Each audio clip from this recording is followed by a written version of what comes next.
You're listening to Freight Famous, presented by Rose Rocket, bringing you the people that make trucking move. From behind the scenes into the limelight. Here's your host, Justin Bailie. Hello, everyone, and welcome to Freight Famous, a podcast produced by Rose Rocket. New episodes of Freight Famous will be released about twice a month. On this podcast, we talk with guests about how they build, scale, and automate their trucking businesses. If you have a trucking business or a transportation business or anything of the sorts, you might be looking for some software, or you might know someone who is. If you do, I've got some good news. Rose Rocket has free money to give you. That's right, free money, all through our incentivized referral program. To learn more, email us at referralpartners@roserocket.com, and a member of our team will be in touch. You would think I would know this better. I read this every single podcast. I'm your host, Justin Bailie. I'm co-founder at Rose Rocket, and today I have with me the one and only Craig Fuller, the founder of FreightWaves, of Sonar, and now Firecrown. So Craig had a really interesting story to tell about how they've changed the business, and I want to say that carefully because he was careful to tell me that the business from a FreightWaves perspective, from an F3 conference perspective, from a Sonar perspective has not changed. But what Craig has done is he's purchased FreightWaves, sort of separated the businesses, and then has now rolled it up into a larger media company called Firecrown. So super interesting conversation around how to build a large media company. And he is building a large media company. He's making a ton of acquisitions. It's a pretty cool business that he's putting together over there. I really had no idea before the show. And then just talked a little bit more about Sonar and data, and just the journey of from just having an idea to building a $300 million data product and starting out to build an emerging media empire in and around the transportation, aviation, marine space. So be sure to listen. Great conversation with Craig Fuller, as it was last year too. Craig, thanks for being here. I appreciate it. Thanks for having me. Do you even listen to your own stuff? Not really. I know I probably should, but I used to when I first started doing this, but I do it quite often. So yeah, now I don't tend to do that. So. Yeah, I hear you. I think when you first doing it, it's almost like watching like a football player, like watching film on what they did wrong. Yeah. Or trying to improve their game. But now I typically don't, unless I'm like, dude, I was like really bad on that podcast and like listening in to make sure I didn't say anything stupid. And then usually I'm like, okay, I actually sound pretty good, but depends what kind of mood I'm in. I almost get, it's the verbal tics that I'm listening for. And I find that I struggle to actually eradicate them. So I've stopped listening because they almost annoy me more now. I'm like, shit, I can't get rid of that thing anyway. So it's like, I don't even want to hear it anymore. So yeah, I hear I'm kind of in the same place, especially when I'm interviewing. Although, this is a bit like this. I can't believe I'm about to admit this because not many people besides my wife know this, but I really do still enjoy listening to myself being interviewed. I think that's a total ego play for sure, but I still actually do. As an interviewer, I'm far less likely to listen, but as an interviewee, I still. Oh, it's so embarrassing to say this out loud, but yes, I still like the sound of my own voice, I think, a little bit. I think part of it is you're like, oh, I do know this topic better than I thought I did. Yeah, exactly. There's been times when I've been on like Bloomberg will call me in or a major network will call me in for something. And they ask me about a topic I don't know very well. Yeah. And I'll do a 30-minute conversation about like global shipping, which I'm not a global shipping expert. Right. I did this whole thing about the sort of Red Sea attacks and I didn't listen to it, but I get all these people were texting me like, holy shit, like that was a great podcast. I'm like, yeah. Dude, I thought it's literally like, I thought making shit up as I went. Yeah. But I wasn't. I actually listened to it. I was like, oh, I actually do know a whole lot more than I give myself credit for. So I've done that, but not typically. And the thing is, when you live and breathe this stuff every day, I don't tend to study freight stuff on the weekend. Like I'm not consuming freight and supply chain stuff typically on the weekend unless there's something big happening. Like I want to get away from it as much as possible. Yeah. It's interesting you say that. I've again, this is sort of like an admitting thing that I struggle with, but like, I don't know that I've ever been in love with freight, you know, as a means, you know, it's something that I do, and it's been very good to me in my life, and I'm grateful for it, and I appreciate what it is. But because even saying this right now, I feel like I'm having to justify like the preamble. But there are people that I know, and I bet, and you know for sure too, that are just like, they love it, like they love it, and I don't have that same relationship with it personally. I mean, I grew up in it, so I think I do love it. I think part of it is, though, you spend so much time talking about it through the week, and so much time like studying it, that you need something else to divert. You know, it can.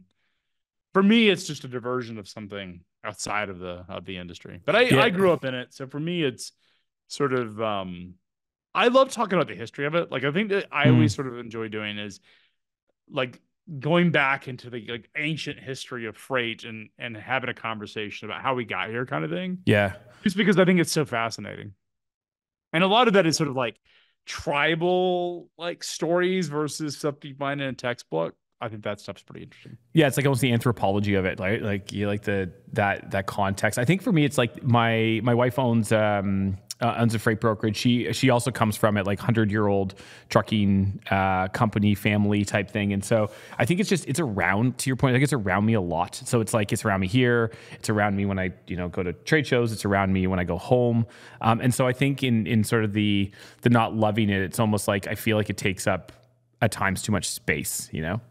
Yeah. I think that's fair. So I did want to talk to you about practical things. I saw not to say this isn't practical, but I saw personally an email, I guess, come across that talked about a change at FreightWaves, Sonar, the relationship between them, and I really just. At that moment, I was like, I'd like to talk to you to kind of find out what's been going on and dig in a little bit. And so, yeah, I mean, you want to just kind of give the audience and myself just some context and some communication on what's going on? Yeah. So we, effectively FreightWaves has had three different businesses in one. It was, we have the media business, which is advertising monetized. We use advertising to monetize it. It's, the site is essentially free. We don't charge subscriptions or anything. Then you've got the events business, which is in-person physical events, F3 and future supply chain. And then you have the data business. And I think our board, which is venture capital supported and backed, realized that there was a need, because these businesses are essentially the future buyer of FreightWaves is unlikely to be a media buyer, because data is a different business, and there is a much different type of buyer that buys data businesses. So we realized that we had the opportunity to sort of split the businesses, and that's what we did. So we executed a split in early February of splitting the media business away from the data business. I actually acquired the media business personally. It was a personal investment, and now it is a separate business. Where does the events slot into that? The events stay as part of the data business. So it is common for SaaS businesses and data companies to own an events business. That is not an uncommon business model, and this was the chance to do so. And are you stepping away? How is Sonar being? Are you running Sonar still, or in the events? Okay, so you're acting. So you've got the media business, which I appreciate that you're rolling in. And sorry, I don't recall. Talk to me about the. It's gonna sound like a child. It's like my kid when I'm saying this. Like the airplane stuff. Like what is that? What is that? What is that part of it? So we are the largest publisher of transportation-related media businesses. So we have a big aviation part of it. We've done about 17 acquisitions, about 30, I think 37 brands is what we've acquired so far. But in aviation, which is everything from pilot-flown aircraft to commercial aviation to military, but basically we own a bunch of brands that really sort of focus on the trillion-dollar global aviation industry. And then we had the opportunity, and we did execute this, to buy the largest marine, which is boating, yachting, sailing, fishing publisher. So now we're the largest marine publisher. And so that is really what is known as Firecrown, which is both marine and aviation. And then we're now bringing supply chain news into that business as well. What's the vision there? I mean, I don't understand the industry. I get the tech side almost can feel like we can just, I don't want to skip over. I think we should talk about it, but I get it personally at that level quite well. Talk to me about how a business like this is constructed. What's the vision, and how do you see this kind of unfolding over the next, call it, 5-10 years? So Firecrown is the name of that media entity. And essentially Firecrown is, this is something I discovered at FreightWaves, which was the media business provides a very effective top of funnel for our data business. So essentially the media business is generating advertising revenues and contribution margin through advertising. And that's really, we were successful at doing that, but we also, as a byproduct of it, had a data business and we're providing top of funnel. And so I fell in love with the power. Sorry, Craig, I just want to actually ask something there. Was FreightWaves the original a concept and then the data was born out of that, or was FreightWaves designed as a top of funnel product for the data? No, it was the other way around. Data was first. Right. I never imagined we would be a media company. In fact, right. If you looked at our original pitch deck, it didn't even make it. So was it really designed for that purpose? It was designed to create top of funnel and then smart education and engagement for the data. We just happened to be really good at it. I mean, we as a byproduct of building it, we were able to obviously resonate with the audience. The audience loved it, and all of a sudden we became the largest provider of news and information in supply chain globally. And so very proud of what we did there. In fact, I think in some ways you could say we were too successful at it because it became so big that most people on the street, if you asked folks what FreightWaves is, they would say a media business. 70% of our revenue did not come from media. It came from the data side of the business. And so when you look at the scale of the data business and the relative valuations of media versus data, I mean, a media businesses trade at a multiple of EBITDA, and data businesses trade at a multiple of revenues. And so just two different worlds of sort of valuation. I think what we felt was, we have a lot of institutional capital behind us, a lot of investors that have supported the business. And we felt like the best thing to do was to split these businesses up and still maintain that top of funnel relationship, but essentially split them in a way that can enable our investors to realize the biggest returns. Yeah, and that makes sense. And sorry I interrupted you. So the vision for now, what is Firecrown? I want to hear more about that. So I'm a strong believer that media businesses have an enormous amount of power in providing both top of funnel and shaping the way that audiences think about a topic. And I learned that at FreightWaves is that you effectively have this role in the community that is exponentially bigger than any financial profile. Media businesses are relatively small. Like even the biggest media businesses that you can think of, in terms of the scale and scope of them, tend to be relatively small versus the sort of outreach of their power they have with these audiences. That's why they end up doing other things. I mean, even if you take Disney, one of the biggest media brands on the planet, a large percent of their revenue does not come from the actual media property. It comes from all the stuff. It's toys and licensing and amusement parks and things like that. And that's the power of media, is that it tends to have a multiplier and exponential impact over the audience that's well and above the core product offering.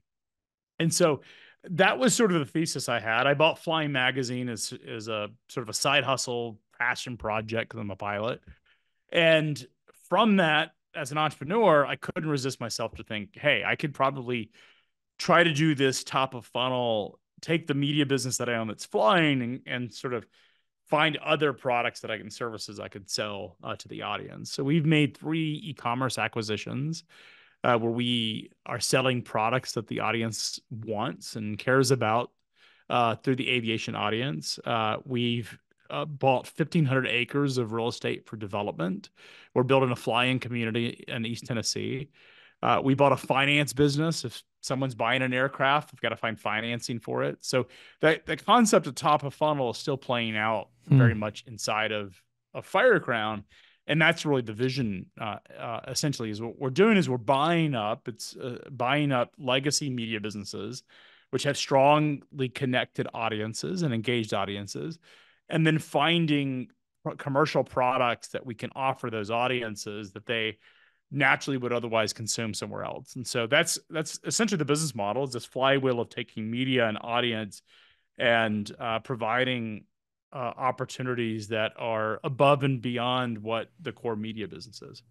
So super interesting. So then FreightWaves is, and it's actually what I had suspected. So FreightWaves becomes really successful at top of funnel, and to your point, maybe almost like too successful because it was watering down the relationship to Sonar and making that maybe complicated a little bit, and maybe from the investor landscape too in terms of focus, right? And I know we have focus problems ourselves, and so.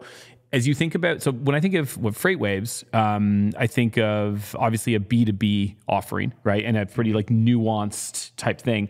When I think about, you mentioned marine, and maybe this is just part of the narrative, and maybe we don't have to kind of like focus in on this, but I hear something like fishing, and when I hear like, is the aviation stuff, even is this more B2C, would you say? Is there a shift in some of that?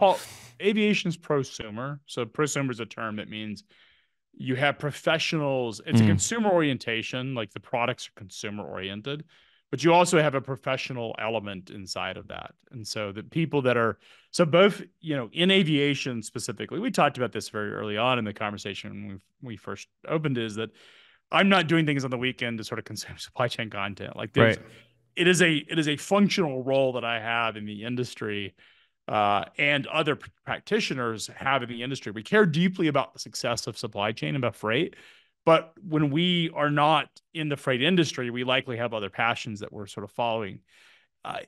In aviation, it's quite different. There are folks that work in the aviation industry, and on the weekends they're flying their personal aircraft, or they're going to air shows, or they're watching YouTube videos about airplanes.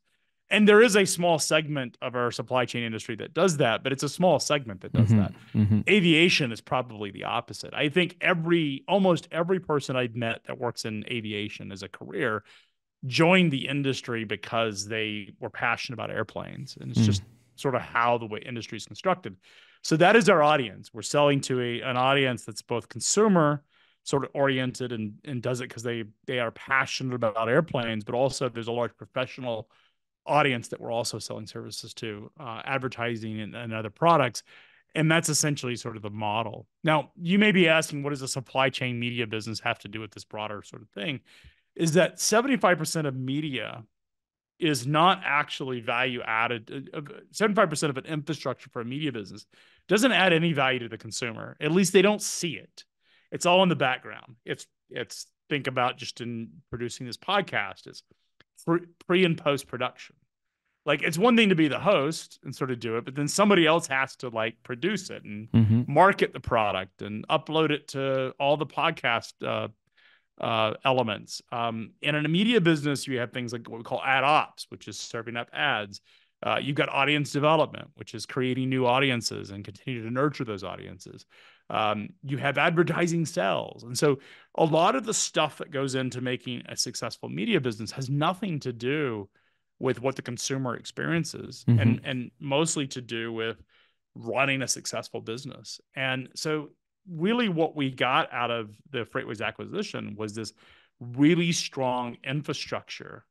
And I would argue some of the best digital infrastructure. I'm very proud of what we built in terms of FreightWaves Media, of having this enormously, very powerful infrastructure that is now available to my other media brands that we have in the aviation and boating sectors, and continue to build the supply chain element. And so it's really the sort of the concept behind the transaction was it wasn't that necessarily freight content or trucking content is going to add a lot of value to the aviation audience, but it was the infrastructure itself that I thought was pretty powerful. Yeah, and that's kind of where I was going with the B2C question, is that I assume this to be an economy of scale play where you end up with this, like you said, this infrastructure that you can dovetail some of these other operations into and just, utilize the same podcast room for, multiple different shows and, different tracks and these types of things. But I guess my question is, how do you maintain the... because as much as these are their transportation, they're going to have unique customer bases. They're going to have unique voices. They're going to have sort of like, so how do you think about maintaining even the, the reader base of these, call it, say, magazines or online, publications. How do you kind of maintain the integrity of something that's being done by somebody else? Because there is, as much as there's like a lot of operational infrastructure behind all of this, there is still a bit of an art in this that's kind of lives in the margins. How do you maintain that, I guess, through the process of kind of bringing on all of these different organizations and companies into kind of one area? I mean, it's the same team. You say somebody else doing it. It's not the same. It's not a different team. It's the same team that's doing the execution. Okay. The reality is that what most consumers experience, if you're in supply chain or you're in aviation or you're in marine, what you experience is the editorial voices of these products, whether it's on video or whether it's in print. Or on digital. You don't really, there's a lot of invisible resources that are ensuring that happens.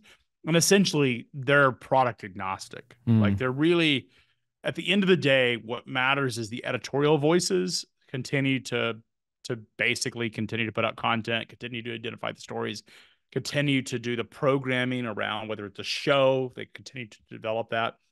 That's what really matters. And that's only 25% of running a scaled media business. And this is an interesting thing, because I see a lot of contributors, these freelance contributors that you see that have popped up all over X, or now are doing podcast. This podcast as well, is a lot of the contributors look at it and say, hey, I can be a celebrity. I can be my own person. I'm not suggesting that's what your purpose was, but I can build something that is great. And that's the easy part, is putting out the content. Doing the interviews is frankly the easy part. The hard part is all of the work it takes to go beyond it. And if you're doing it for yourself, if you're a one person producer, that's not hard to do. Like, producing a single podcast but there's a finite ceiling that you end up getting, is you're going to continue to work on the same existing audience. Like, you may scale it and continue to grow with, your audience development may grow 10% month over month, which is great. But when you look at the type of scale that you need to support a large media business, it takes a lot more than that. And so when we look at what it takes to serve up those audiences, we have to have content, we have to have programming, we have to have ad ops. It's a lot of stuff that happens on the background. What most people see and identify as a media business is editorial. And we've had a lot of folks that have, joined FreightWaves and then, have aspirations to go out on their own, and some have done it. But then oftentimes 6 to 9 months later, you see those podcasts sort of fizzle out. Is they were on FreightWaves, they enjoyed the dopamine highs of being in front of audiences, sort of the mini celebrity that comes with being in front of people. That's all the fun stuff. But nobody really sees the stuff that goes on in the background that actually makes this stuff work. And that's when it becomes work at the end of the day, and it becomes very taxing. And I think you need infrastructure to be able to build something that's sustainable. We're able to, for our contributors, take someone like Dooner. Dooner does a lot of the work. He develops his own shows. He produces his own shows. And he, from the audience standpoint, they look and say, he only works 3 hours a week. Like, he does 3 shows, 1 hour a day. And you're like, oh, that's all you do, dude? Like, and we compensate Dooner quite well. But what they don't realize that Dooner's doing in the background is he's picking the guests. Like, it takes a lot of work. And, I'm a relatively easy guest for a podcast, because I can just show up and start talking about a topic. A lot of guests don't require a lot of hand-holding. And so that takes a lot of work. And then you have the whole promoting the show, producing the show, editing the show that goes into it. And imagine doing that over, dozens of shows. And so that's what an infrastructure enables you to do, is that you're developing audiences, you're growing audiences, you're providing ad operations, you're selling ads. And the thing about advertising is, if you're selling, one advertising sponsor, is that, you're having to constantly re-up that, because very few sponsors will take on a show inevitably or indefinitely. Is typically these relationships can be month to month or sort of quarter to quarter. They're not typically like year-long recurring relationships. And so it takes a lot of work, and to be successful at it, it takes an enormous amount of work. I think anyone could be a freelance contributor, commenter, sort of celebrity influencer, if you will. That's easy if you're one, but if you want to build scale to it, it's a completely different game. Yeah, it's hard. Like stamina and enthusiasm will only take you so far, right? It's like you will run out of gas in that, and I can think of my own just like life, in many ways where, to your point, kind of going out on your own, it's like that enthusiasm will get you off the ground, but maintaining it day over day, week over week, producing always on time, having all the necessary just the components and outputs and inputs that need to happen, like just consistency is so challenging, on your own or even in small teams. I think, I see this not just in media, but I see it in almost every role. Is you get a new employee or, someone who's new to the business or takes on a new challenge. And in the first sort of stages of it, it's just like a video game, right? Like when in the video game logic, successful video games, what they do is they make it easy in the first couple of stages. They want to challenge you just enough to where it creates a dopamine high, and every single stage is a new dopamine high. But there's a point when you get diminishing returns. You no longer get the dopamine highs by doing the same things. And what happens is, and I see this a lot, where you have a young employee who has had some really early success, and then things get harder.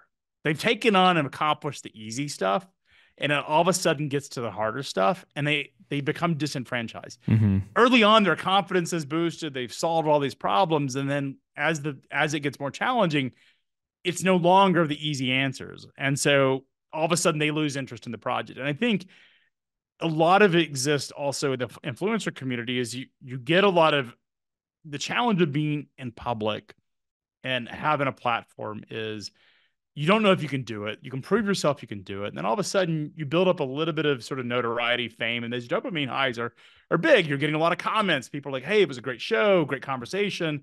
I really enjoyed your piece on this. Eventually that wears off.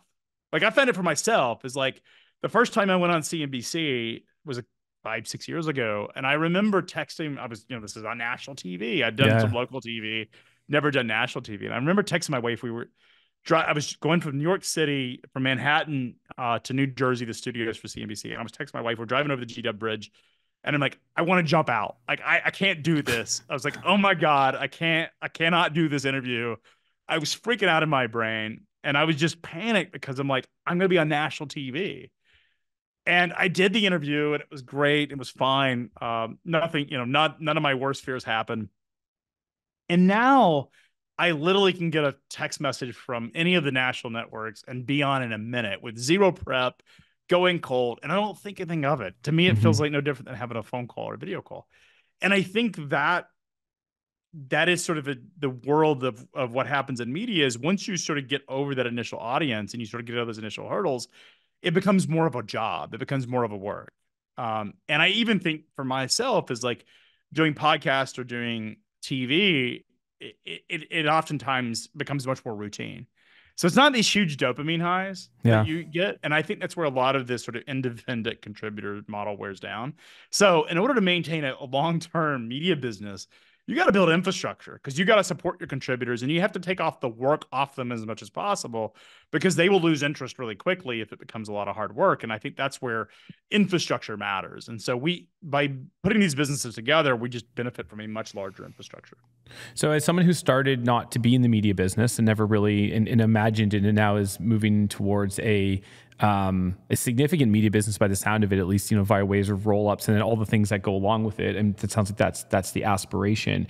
Is this outcome one that you would define as, and I want to be careful with the wording here because I don't want to create like a counter punch to the word, but like, is this successful for you? Or is this feeling like, I'm so glad all of this happened this way, or do you have like some regrets that end up here? Like, what's your overall kind of feeling as you sit here and, look over the last, call it, 10 years on kind of this journey? How are you sort of thinking about that as you're having a moment to kind of reflect on it?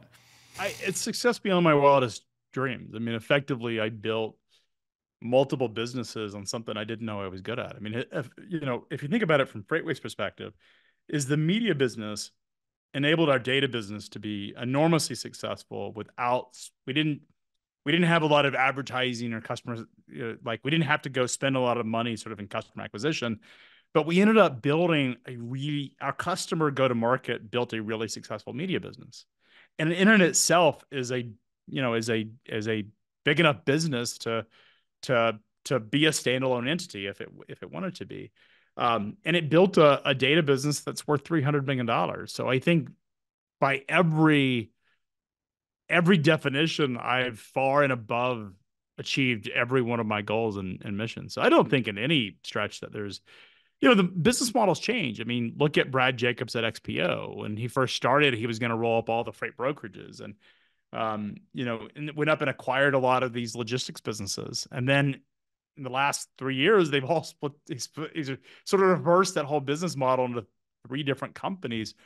And along the way, he made himself billions of dollars, and his shareholders worth, even more so. And so when you look at businesses, at times you have to sort of take a look, and what made sense a year ago may not make sense for the future. And that's essentially what we did. Is I'm very proud of the FreightWaves media business. I'm very proud of Sonar, but Sonar in many ways was overshadowed by the success of our media business. And I think what we're trying to do is give it its own sort of life outside of the media dependency, and give it an opportunity to sort of thrive on its own.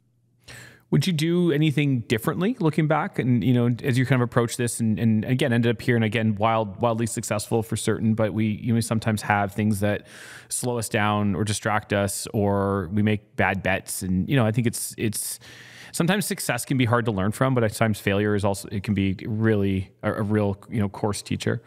I could fill a book of every mistake and failure we made along the way, but I don't dwell on many of them. I mean, it would be disingenuous to say there aren't things that still to this day grind me about that journey.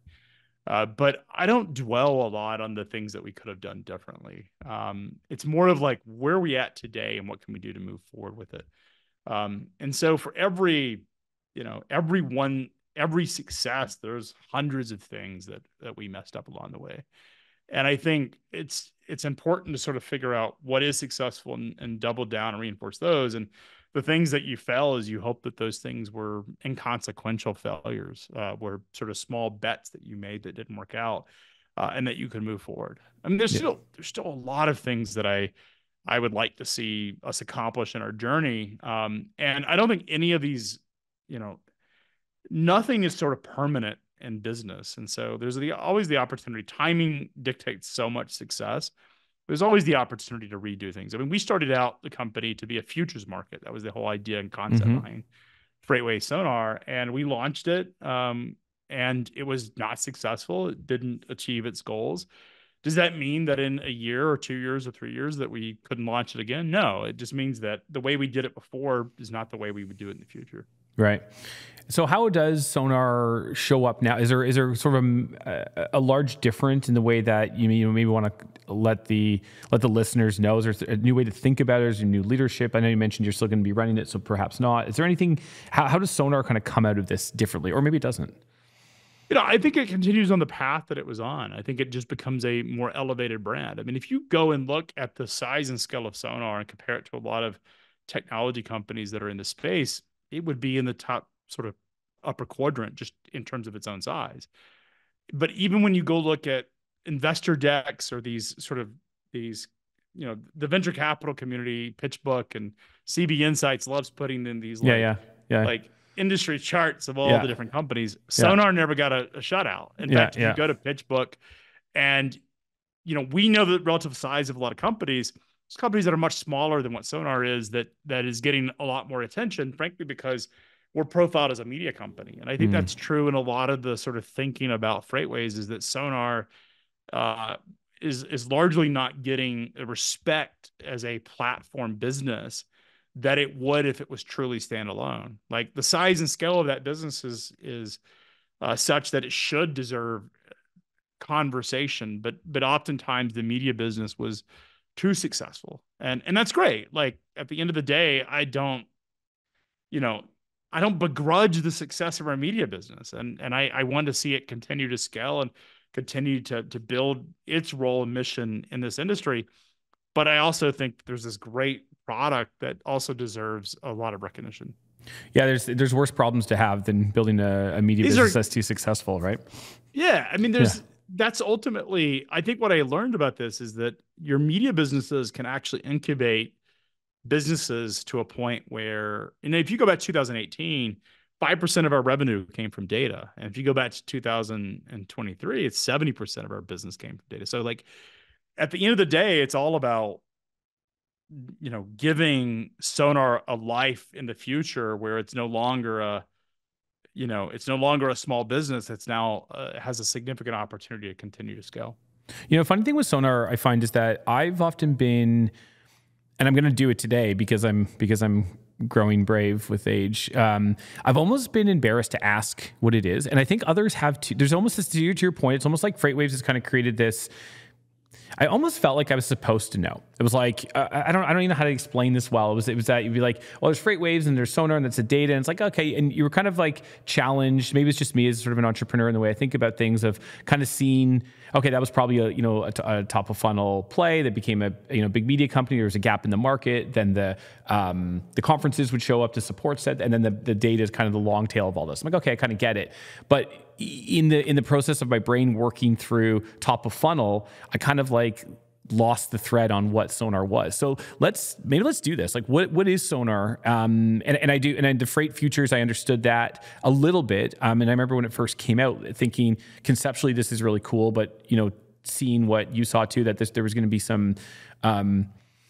Maybe to your point, maybe it might have been early. But then thinking about what is Sonar today is maybe I would just personally like to understand how you view it and how you describe it. I'd like to hear it from you. What is Sonar today? So Sonar is built to be essentially the vision for Sonar is there's all this market data that's out there. So all these companies and the software businesses that make up this space have all of this exhaust data that they go out and create, but there is no central place where all that exhaust data is available for the market. So essentially the vision for Sonar is a centralized data system for the entire industry. So it's price reporting, which is price discovery of what the price of freight is at any moment in time. So focused on high frequency answers that's happening in the market under consistent methodologies, essentially a central information source for what's the going rate, the going price in a market, both contract and spot and trucking, rail, intermodal,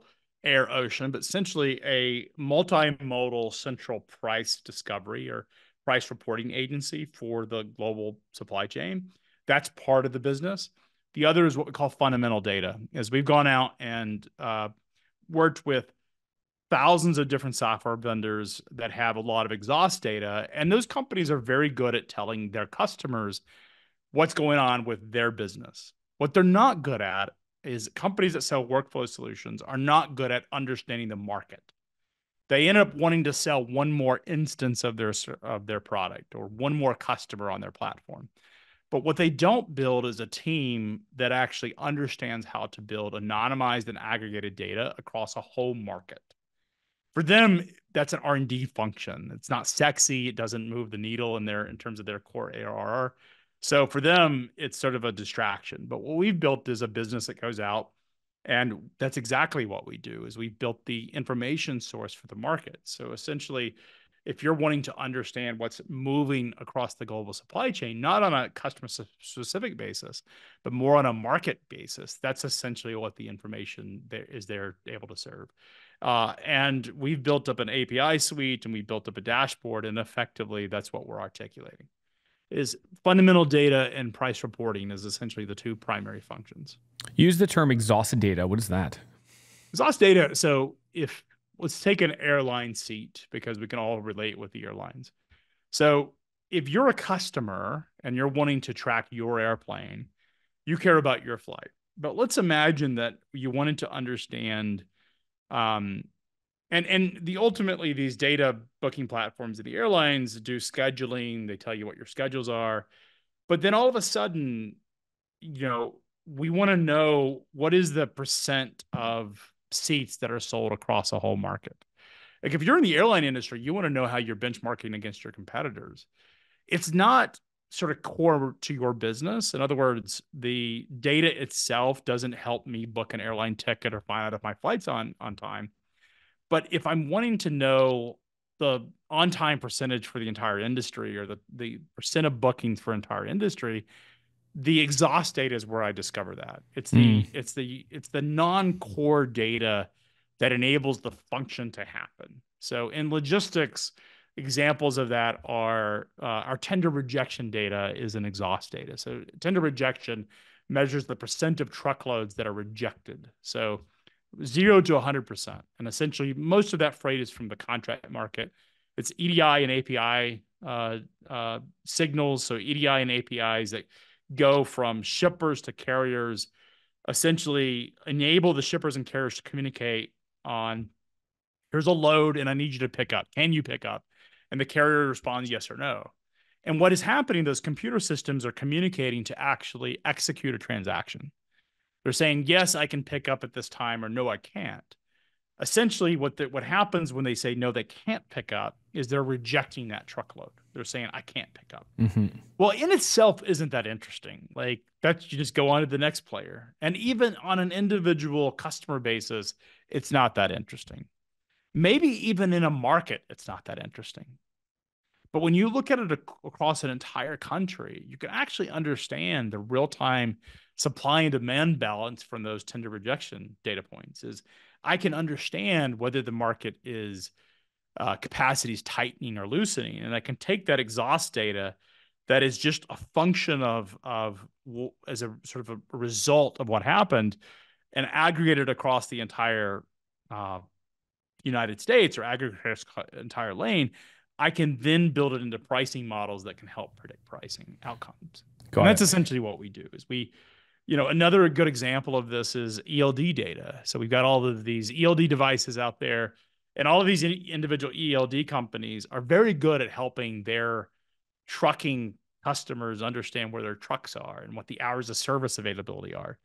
What they're not good at doing is looking at an entire market and understanding the amount of hours that a driver on average is detained, or where the trucks are moving and what they're doing in terms of a whole market. So let's say that you're in the oil business and you're wanting to figure out where oil wells are being drilled. Well, sand is being moved in advance, steel is being moved in advance. There's all these products that happen well in advance of an oil well being drilled, that exhaust data can sort of reveal the nature of it. And so that's what we do, is we take all those data sets from thousands of different companies and put them together, and we create answers and intelligence from that data. And who's the customer of this? So our customers are, some of the largest 3PLs are many of our customers. They use it for figuring out what the clearing price in the market is. They want to know what the actual price what the going rate is on a lane. So it's benchmarking, analytics, monitoring, and forecasting. So essentially benchmarking, I want to know how do I compare to the clearing rate in the market? Am I buying better or worse than the market and my competitors? Analytics is just analyzing the overall market. Monitoring is looking for any activity that's going to disrupt the supply chain or my supply chain. And forecasting is where we're likely to be in a year. And so the customers in the 3PL industry are looking at what's the going rate. I mean, if you take us compared to DAT as an example, as DAT is doing price assessments, but one of the flaws in their core sort of philosophy around price assessments is they don't have a central and published methodology, a single methodology of what all rates are reported at. We publish our methodology, which means everybody's operating under the same set of rules. So the data that comes in is all consistent. So if you're wanting a more accurate price, and as we move into more datization and AI, it's going to be more important to have more accurate clearing prices in the market. And as humans, as the margin profile of the industry goes down, as the potential margin consolidates, all of a sudden those basis points really matter. Those pennies really matter. And having more accurate pricing is more important. So companies that spend a lot of money on data and data scientists use our data for more accurate answers about what the going price is in a market. And so that's one example. We have shippers that buy a lot of our data that use it for contract price assessments. They want to know where they're at in the routing guide. And here's the sort of key about shippers is like, I can agree to a rate and I can do an RFP and companies can give me a rate. There's no guarantee that 3 months from now that company is going to pick up under that rate. Right. And so our job is to help them figure out what is the actual risk, what's the rate that they should be locking in, and what's the risk to that rate that it actually is going to trade at the price that they've agreed to. Right. And so that's where the sort of forecasting element comes in, as we use a lot of data science to sort of understand that. And that's where shippers buy our data to do contract RFP management. And then we have hedge funds that buy the data to answer questions about the macro economy that they're trying to answer.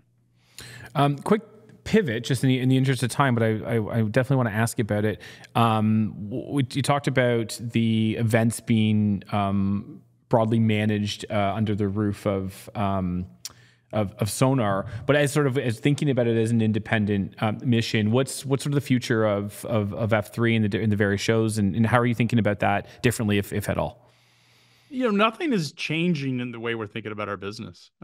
This is financial engineering. That's you can think of it as financial engineering, expanding resources on the media side. But at the end of the day, the events business, we're going to continue to build on F3. It's been a really successful event, and essentially you have the same team selling the event services, designing the programming the event. So really nothing should change, at least in the immediate future. Yeah, and I think the reason I ask it and frame it that way, it's not to suggest that this is born from some negative outcome. It's more to say sometimes when we have events like this, and they're rare, right? To be able to kind of go through this, as you said, financial engineering, it's a rare occurrence, and it gives us opportunity sometimes to review what we've done, where we're going, and take pause and maybe separate them out a little bit and say, you know what, this has been working really well, but as we take, especially around financial engineering, as we look at this as a separate P&L, you probably already did anyway, but as you can kind of just even emotionally reconcile and look at it and say, yeah, maybe that's not the right direction. We want to do more of this. We want to do less of this. It's just a time to reflect. So I just want to be clear. I'm asking the questions not because I have a preconceived notion of how you arrived here or why. It's more just, has there been a within this moment of change, has there been some new things that you've decided that this is a really good opportunity and a really good moment in time to do this thing I wanted to do, or pull back from this thing we wanted to pull back from? I think if the media business had been sold to another party, like let's say an independent media company, then I think those questions would be much grounded in the sense that there would be a lot more like, why did you sell it? Why now? But the fact that I was the buyer of it, I have perfect information. Like I've done 17 acquisitions in the past year. And what's interesting about this is I remember talking to the attorneys, because we had to get attorneys on both, had to have independent counsel and stuff. And our board had to independently approve it. But I remember when we're talking to the attorneys that were reviewing the documents, like I have perfect information. I know exactly all of the skeletons that are in this business. I know all the problems. I know all the opportunities. It's not as if the seller has represented something and I have to sort of trust it. I actually have perfect information. Right. So I had perfect information to buy the media business. And I had perfect information to know that this was the right decision for Sonar. And the reason is frankly just because we have institutional capital. We're probably 2 years out of a process. And I think we're just trying to get the company in the best potential position to maximize the return on investment for our shareholders. I mean, we have a really successful enterprise in Sonar. And this is an opportunity to sort of help them maximize that. Yeah, it makes perfect sense. And I can see it, why it would be that way. And so that's all good stuff, man. And really, congratulations on the success. Congratulations on building a too successful media company, buying it. I have a much better idea of what you're doing with the media stuff in terms of all these roll-ups and these acquisitions. I obviously had no idea about that stuff. That's pretty impressive. And I get it. So that's, yeah, man, just really, thanks for joining me on this. Thanks for being a leader in this space, and really just wish you tremendous success as you continue building now these companies, I guess, unchanged, but also I think from a FreightWaves side specifically, like there's obviously, or I guess Firecrown specifically, there's some pretty interesting big stuff happening there. So I'm looking forward to seeing how that all unravels in a good way. Yeah, man. Thank you so much. Yeah. Thanks, man. Okay. Well, thanks for listening. Thanks for being here. And be sure to like and subscribe if you haven't already. Be well.